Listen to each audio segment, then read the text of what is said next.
Hey guys, welcome back to my channel. It's been a year since I posted my last video. This is very relevant to me and what I do as like a seamstress, a crafter, sewist, crafty, artsy person, whatever, which is I don't know, I think it's gonna happen. The liquidation, the out of business of Joann Fabrics. I can't believe it. So this came as should it come as a shock? I really don't know. Joann Fabrics I'll just get right into it. Joann Fabrics is always, unless it's like Black Friday, it's always very slow in this store, okay? I don't know if you've been on my channel long enough when I would do like my weekend lives with everybody.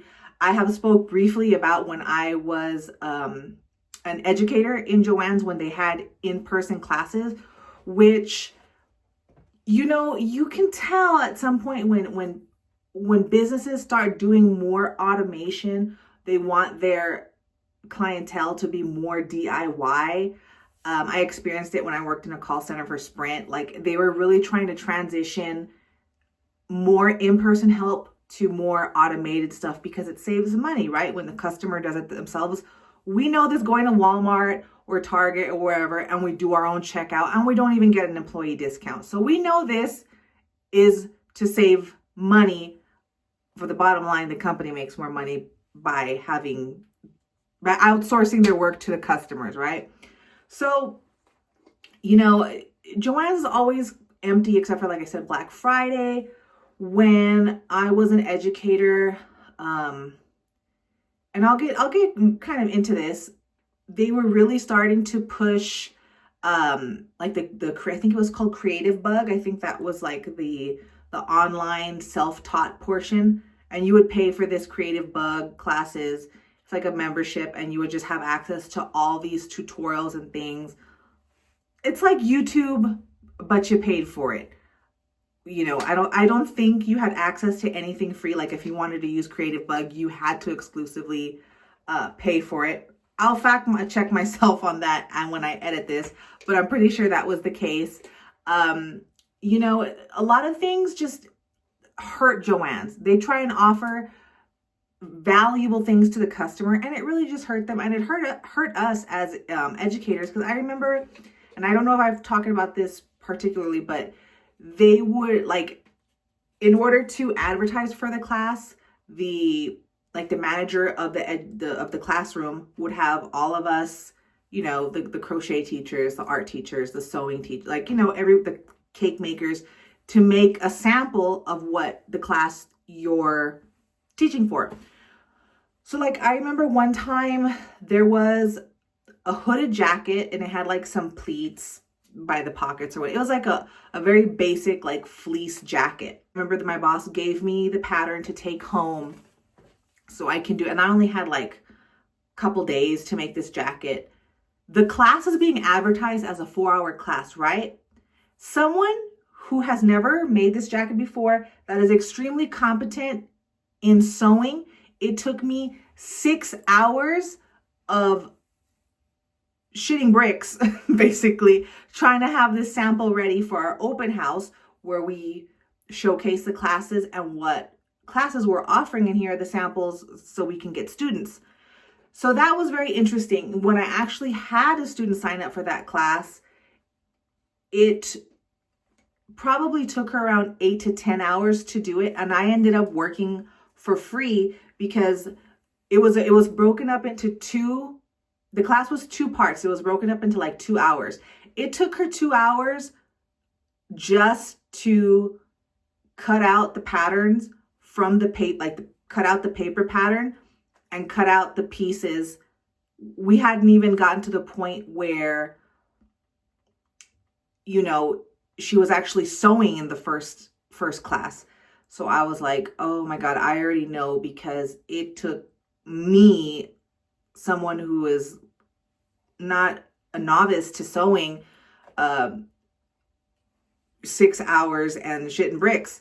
So by the second class, I was trying to help her. And you know what? It's not like I'm just trying to show people, oh, you just arrange it like this and this and that. Like people who've never sewn, I tried to give the best value that I could as much as I know about sewing. So I would try and teach them, these are what the symbols are on the pattern. This is a selvage. This is how you should, like, how you read the pattern and all this stuff. So I tried to do an actual sewing class. So that way, when they took this home to work on it, they knew what this stuff meant. They would hopefully be able to continue. So like the first class up into the second class, I gave the woman homework. I was like, okay, go ahead and pin this, this, and this. So when you come back in, we can just start sewing. Well, she didn't do that. End of second class, 2 hours. She doesn't even have half of it sewn together. Now, throwing stuff together can be pretty quick if you know what you're doing, but it's like the final detail work, like folding up stuff to hem, putting in buttonholes, lining things up, like doing the finishing. That's what takes like forever, right? And especially if you've never made a project like this before, you don't know what you're doing, forever is a longer period of time than what I consider forever, you know what I mean? So I ended up doing, I think, 1 or 2 more classes for free to help her, and still she didn't finish this jacket. It's a lot for what they were considering like a beginner project. Like, absolutely not, dude. And she was pissed, and rightly so, but I don't make the courses. But you still, as a representative, as a teacher of this company of Joann, you take the brunt of the bitching, right? Because you're the representative of the education portion of the store. So that was like one thing that's like hurts Joann. I don't know how much money they really made off of the classroom. I can't say as much because I didn't make a ton of money being an educator in their store. But other issues was like, I would have another project and I'm trying to read the instructions, and it should be straightforward, right? Like it should be very easy, but the diagrams were like horrible Xeroxed instructions. The diagrams and the photos of how they want you to do stuff, it's like a horrible Rorschach print job from like the 70s, like the oldest, worst, ink blot printing. Like it was just so faded. Nothing's in color. It's black and white. It's all smudged. You know what I'm talking about if you ever printed stuff back in the day, like photos, like a copy of a copy of a copy. It becomes like a smudge.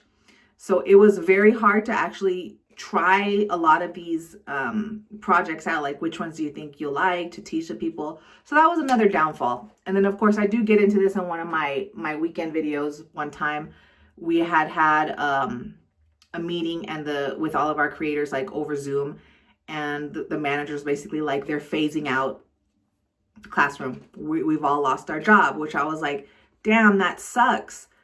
So I mean, that's just one facet of like what hurt Joann, because not that it maybe if it didn't even make a ton of money for Joann, but just the fact that so many people probably had the same experience like that woman did with my jacket course, that they didn't give us enough time. I don't know who is inventing the instructions and the timelines for some of these projects.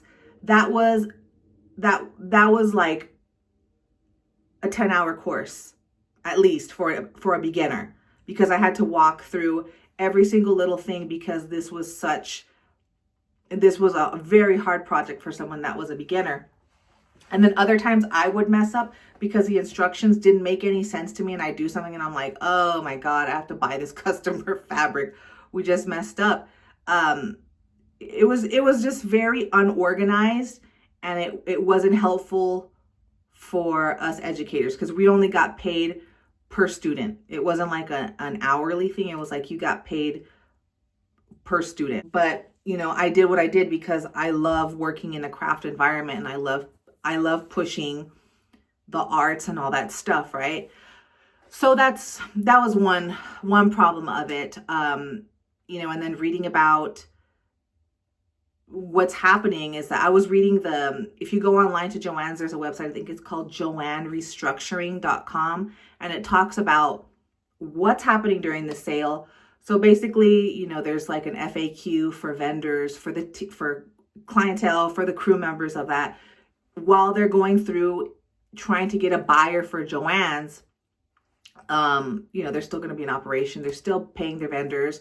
They're still paying employees and their benefits and all that stuff. But like, it's so strange because I know from people that have told me this, like when they've worked from Joann's and then quit or whatever, like they tell me the tea, whatever, you know, they don't have anybody full time. You get a job there and maybe at first they start you off 25 hours and then it becomes 20. Like I knew a girl that like, they cut my hours to 4 hours a week. She's like, I had to quit. How can you live off 4 hours a week, making just, I don't even know if they paid minimum wage or if they paid like a couple bucks or two above minimum wage, but you can't live on that. Texas minimum wage is $7.25 an hour. Okay. They say minimum wage, that's what you're getting. I don't know what it is with Texas. The wages are just stagnant and terrible. But I always notice too in Joann's, it seems like they're always running on a skeleton crew. No matter what, you're in the store, there's a line backing up. The manager has to run all the way from the back to whatever he's doing in the stock room to come relieve the one cashier who's having like 20 people line up and we're just waiting to check out. You know what I mean? It's like always one person on the floor, the manager and whoever is a cashier that also goes back and forth between the cutting tables and doing, always running on a skeleton crew, at least in the store where I live. And I was reading this Joann structuring and it was saying that right now, I believe the country is called the Goldman Brothers. And basically, if they go through with the purchase and they buy it, Joann's is done. They are a liquidation company. They're going to just break it off into pieces, liquidate everything, and that will be the end of Joann's as we know it. It also says in this document I was reading last night that while they're in negotiations with this Golden or Goldman Brothers firm, they're hoping to get another buyer so that way they can just buy Joann's, fix the bankruptcy, the debt that they have, but the company still goes on, right?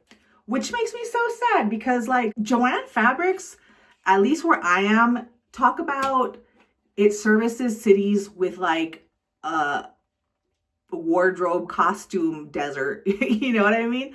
People talk about like, oh, food deserts.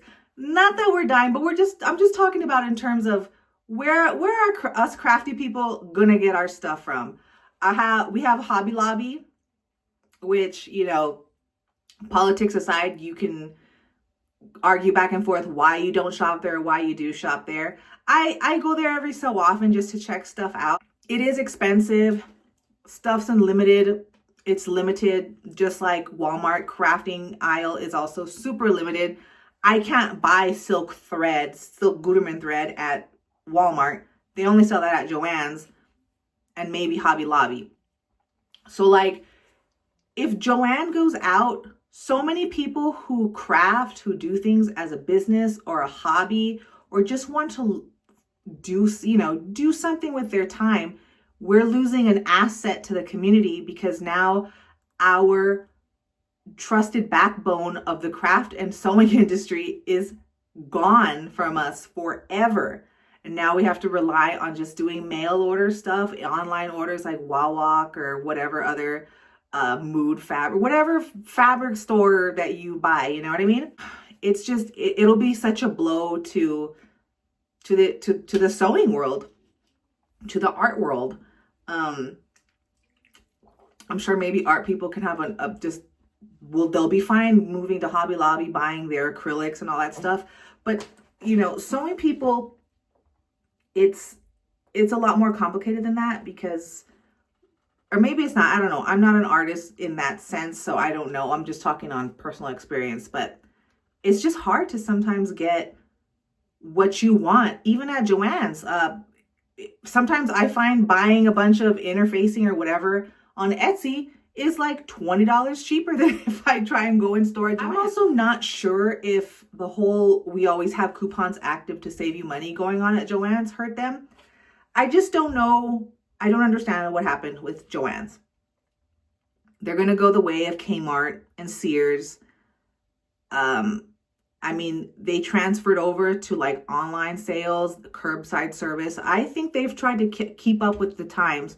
So I just don't know what happened in terms of them having to file bankruptcy a couple times at least to keep the doors open. I also don't know what this means if that firm does end up buying Joann's and they break it off and sell it. What happens to all the people who have ever retired from Joann's? You know, do they still get their benefits every month, their retirement check? That's another thing that sucks when a company goes out of business like that. It's like, well, what happened to the people that gave their whole career to this store that collects benefits? Like, what happens to them?